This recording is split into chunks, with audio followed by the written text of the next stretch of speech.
ഭർത്താവ് വാസുദേവ പൊതുവാളിനെ നീ കൊന്നു അല്ലേ? കൊന്നു. അയാളെ പൊക്കാതിരിക്കാൻ വേണ്ടി ഞാൻ വളരെയേറെ ക്ഷമിച്ചു നോക്കി. സമ്മതിക്കില്ലെന്ന് പറഞ്ഞ എന്ത് ചെയ്യും? ശവ എന്ത് ചെയ്തു?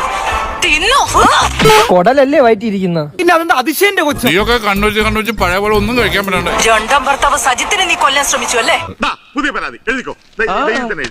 രണ്ടാം ഭർത്താവ് സജിത്തിനെ നീ കൊല്ലാൻ ശ്രമിച്ചു അല്ലേ? ശ്രമിച്ചോ? ഒറ്റയടിക്ക് സത്യം പറയും. മറ്റുള്ള കള്ളന്മാരെ പോലെ ഇടികൊണ്ട് പുതക്കാൻ ശ്രമിച്ചോ? എന്തിന്? നിനക്ക് തിന്നാന്നൊരു വിചാരം മാത്രമുള്ള വിശപ്പ് മാറുന്നില്ലെങ്കിലേ വല്ല കാലിത്തീറ്റയോ പിണ്ണാക്കോ കാടിയോ എന്തെങ്കിലുമൊക്കെ കലക്കിക്കൊണ്ട് കൊടുക്ക. അടുത്തതാരാ? മൂന്നാം ഭർത്താവ് പ്രകാശനാണോ? 3 പ്രാവശ്യം. എന്തിനെങ്കിലും വീണ്ടും കല്യാണം കഴിക്കണേ? മൂന്നാം ഭർത്താവ് പ്രകാശനാണോ? അല്ല. തടി ബാക്കിയായത് തന്നെ റബ്ബിന്റെ കാവല്. പിന്നെ ആരാടി നീ? അയാൾ ചെയ്യുമെന്ന് പറഞ്ഞ ചെയ്തിരിക്കും. കുടുംബത്തെ കയറി വെട്ടിപ്പറിച്ചിട്ടിട്ട് പോകും. മോളെ, എല്ലാം കൃത്യമായിട്ട് മർമ്മത്ത് തന്നെ കൊണ്ട്.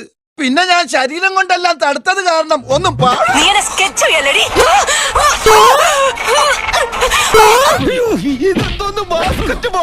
ആഭരണങ്ങൾ കട്ടെടുത്തത് നീയല്ലേടി?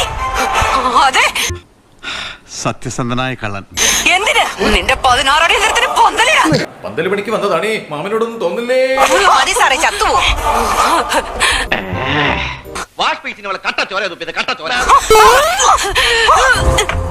മകരവിളക്ക് കണ്ട് അടിയിൽ തൊയ്യും കൊണ്ട് ഞമ്മള് നക്ഷത്രം പോയി നിക്കറിയാണ്ട് പാഞ്ഞിട്ട് പടച്ചോന്റെ കൃപാകടാശം കൊണ്ടാണ് ഇങ്ങെത്തിയത്. കാവടി കളിച്ചു പോയ ആളാ ട്രാജഡി ആയിട്ട് കിടക്കണ കണ്ടില്ലേ?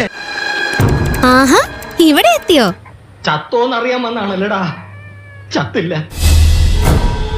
എന്തോരം കൊണ്ടാലും നിന്റെ അഹങ്കാരം തീരില്ലല്ലടി. എത്ര കിട്ടിയാലും പഠിക്കൂലെന്ന് വെച്ചാല് അതിങ്ങനെ തല്ലുകൊള്ളും തോറും കൂടിക്കൊണ്ടിരിക്കും. ജാമ്യം കിട്ടി ഇറങ്ങിയ എന്നെ എന്തോ ചെയ്യുന്നു പറഞ്ഞായിരുന്നല്ലോ നീ.